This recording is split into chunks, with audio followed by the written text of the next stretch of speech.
Back to the third hour of our program. On the line with us is Liz Landers, the chief political correspondent with Vice News, Vice.com. Liz has been doing some just extraordinary reporting on Secretary of State campaigns across the United States and what those races could mean for basically, my words, not hers, Republican efforts to rig the 2024 presidential election. And Liz, welcome to the program. I understand most recently you've been down to Georgia and Arizona. What's going on? Thanks so much for having me. We focused on these Secretary of State races because as we look at the 2022 midterms this year and the 2024 presidential elections, these are the kinds of local and statewide officials that could have a really big impact on what happens in the next election cycle. So former President Trump has started endorsing candidates at the local level. Some of these positions, you've probably seen some of his endorsements are really local, but he has endorsed 3 Secretary of State candidates in 3 key states that he lost in 2020.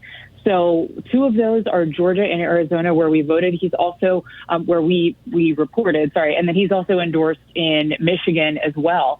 We went to both of those states to speak with the candidates there that are Trump endorsed and kind of ask them how they would run the next elections, how they see election laws currently in their state as working or not working, and whether they would certify the 2024 presidential election. And what did you hear from these people? I mean, this could go either really right or really wrong, depending on the position they're taking.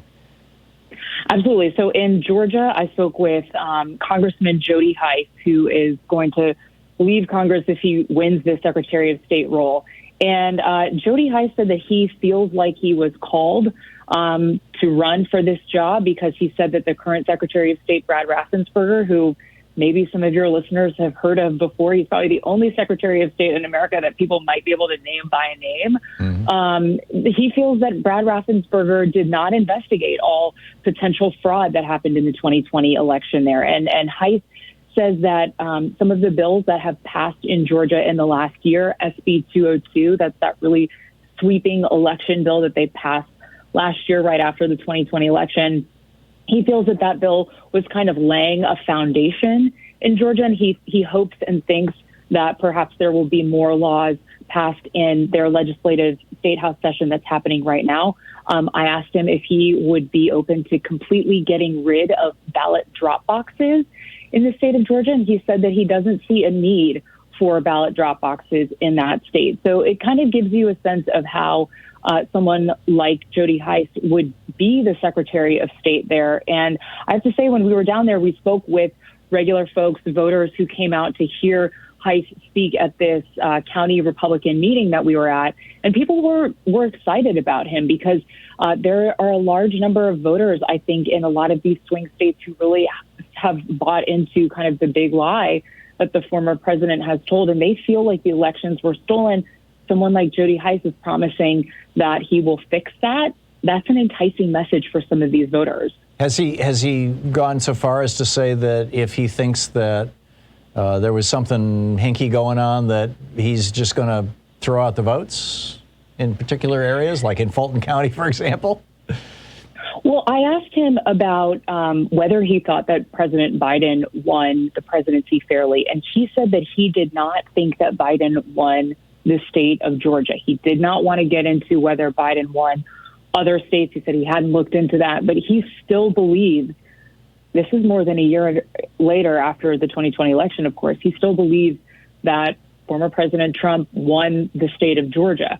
As for going forward, I asked Fincham, who is the candidate in Arizona, specifically about whether he would certify the 2024 election results. Mark Fincham didn't give a clear answer on that. I said, would you certify them no matter who wins that election in Arizona? And he said, only a moron would answer that. How do I know if it's going to be conducted fairly? So I think that there, maybe in the case of Arizona with this Representative Mark Fincham, who's another Trump-endorsed candidate in that state, he would not tell me exactly yes or no whether he would certify upcoming presidential elections. What does this tell you, Liz, as a reporter, about the state of democracy, at least in these 2 states? I think it says that democracy is sort of on the edges, and potentially it might go off the tracks in some of these states, because I don't think it's something that is just being said by political opportunists. And I think that some of these people who are running for these offices are political opportunists. They see a way to win by continuing to say the big lie.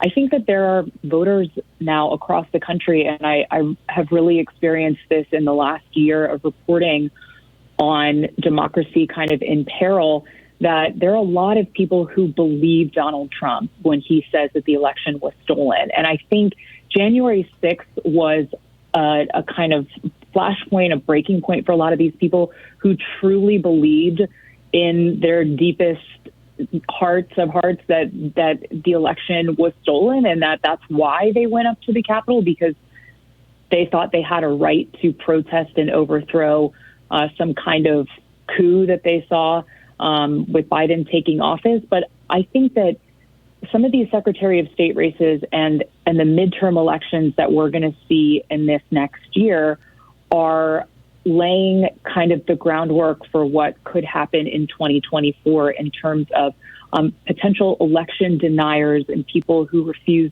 to accept free and fair election results coming into positions of power. I think it's something that people around the country should be aware of right now, which is why we did this reporting. We're talking with the chief political correspondent for Vice News, Liz Landers, Vice.com, of course, her Twitter handle, ELIZ Landers, or @Vice News. Liz, it is becoming more and more apparent, at least via the mainstream media, that not only that Donald Trump lost, but that he incited an insurrection and tried to overthrow the government in order to prevent that loss.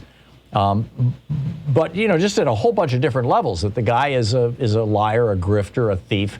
And I think as the January 6th committee starts holding public hearings in probably April, May, June, it's going to become more and more obvious right across the United States that, and now you're starting to hear now that the RNC is saying, oh yeah, January 6th, killing police officers, that's legitimate political discourse, that people within the Republican Party are even starting to desert that position. I mean, people like Mitt Romney coming out and saying, what? Do you think that this is, I mean, because you've been talking to a lot of people on the ground in these very, very red states, or in these, actually these are swing states, these purple states, but with large, hard right contingents. Is it your sense that this fever is at its peak and that it might break? Or do you think that these people are so dug in that even revelations that everything about Trump and January 6th and the November elections that they believe now is a lie, irrefutably, will change their minds? I think it might be the latter, Tom. And I say that because I have now sort of watched this whitewashing and sort of rewriting of history, I would call it, in the last year. I went to CPAC last year, which is that big conservative gathering. That was in March. It was in my home state of Florida.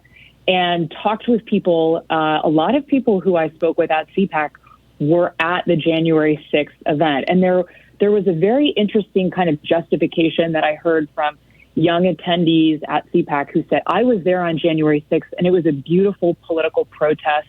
And then some people got violent, but I wasn't part of the violence. And so I view that January 6th ellipse rally in this speech that the former president gave and all those lawmakers who were there that day, I view that as a patriotic moment.